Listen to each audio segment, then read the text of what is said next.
Kejadian 14. Pada zaman itu, Amrafel, Raja Shinar, Ariok, Raja Elasar, Kedorlaomer, Raja Elam, dan Tidal, Raja Goyim, berperang melawan Bera, Raja Sodom, Birsya, Raja Gomora, Sinab, Raja Adma, Shemeber, Raja Zeboyim, dan Raja Bela yang juga disebut Zoar. Mereka semua menggabungkan kekuatan di lembah Sidim, yaitu Laut Garam.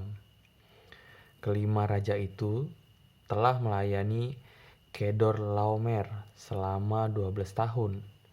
Tapi pada tahun ke-13 mereka memberontak. Maka pada tahun ke-14 Kedorlaomer dan raja-raja yang bersamanya maju dan mengalahkan orang Refaim di Asterot Karnaim, orang Zuzim di Ham, orang Emim di Syawe Kiriataim, dan orang Hori yang tinggal di Gunung Seir, sampai ke Elparan di padang belantara. Lalu mereka berbalik ke En-Mispat, yaitu Kades, dan menaklukkan seluruh daerah orang Amalek dan mengalahkan orang Amori yang tinggal di Hazazon Tamar. Pada saat itu, majulah Raja Sodom bersama Raja Gomora, Raja Adma, Raja Zeboyim, dan Raja Bela atau Zoar, dan mereka mengatur pasukan di lembah Sidim untuk melawan Kedorlaomer, Raja Elam, Tidal, Raja Goyim, Amrafel, Raja Shinar, dan Ariok, Raja Elasar. 5 lawan 4. Di lembah Sidim ada banyak lubang yang penuh aspal. Ketika raja-raja Sodom dan Gomora melarikan diri, mereka jatuh ke dalamnya, sedangkan yang lain berhasil lolos ke daerah pegunungan. Keempat raja yang menang merampas semua harta benda dan makanan di Sodom dan Gomora lalu pergi. Mereka juga melawan Lot, keponakan Abram yang saat itu tinggal di Sodom, mengambil harta bendanya, lalu melanjutkan perjalanan mereka.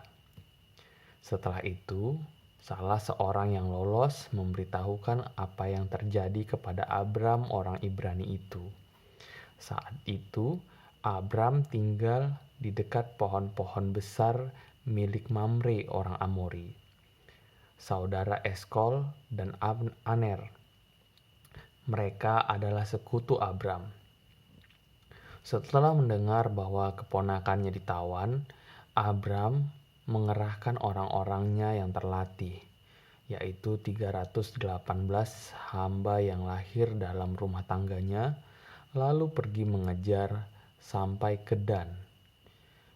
Pada waktu malam, dia membagi pasukannya, lalu dia dan hamba-hambanya menyerang dan mengalahkan mereka, serta mengejar mereka sampai ke Hoba di utara Damaskus. Dia membebaskan Lot keponakannya dan mengambil kembali semua hartanya. Dia juga merebut kembali semua harta benda, para wanita, dan tawanan lainnya. Setelah mengalahkan Kedorlaomer dan raja-raja yang bersamanya, Abram pulang. Lalu Raja Sodom menemuinya di lembah Syawe, yaitu lembah raja. Melkizedek, Raja Salem, memberinya roti dan anggur. Dia adalah imam dari Allah yang Maha Tinggi. Lalu dia memberkati Abram. Diberkatilah Abram oleh Allah yang Maha Tinggi, pembuat langit dan bumi. Terpujilah Allah yang Maha Tinggi, yang telah menyerahkan para penindasmu ke tanganmu. Lalu Abram memberinya 1/10 dari semua jarahan. Setelah itu, Raja Sodom berkata kepada Abram, "Ambil harta benda itu untukmu, tapi berikan orang-orang itu kepada saya." Tapi Abram berkata kepada Raja Sodom, Saya mengangkat tangan untuk bersumpah kepada Yehova Allah yang Maha Tinggi, pembuat langit dan bumi, bahwa saya tidak akan mengambil apa-apa darimu, dari benang sampai tali sandal, supaya kamu tidak bisa mengaku telah membuat saya menjadi kaya. Saya tidak akan mengambil apapun, kecuali apa yang sudah dimakan para pemuda itu. Tapi mereka yang pergi bersama saya, yaitu Aner, Eskol, dan Mamre, biarkan mereka mengambil bagian mereka.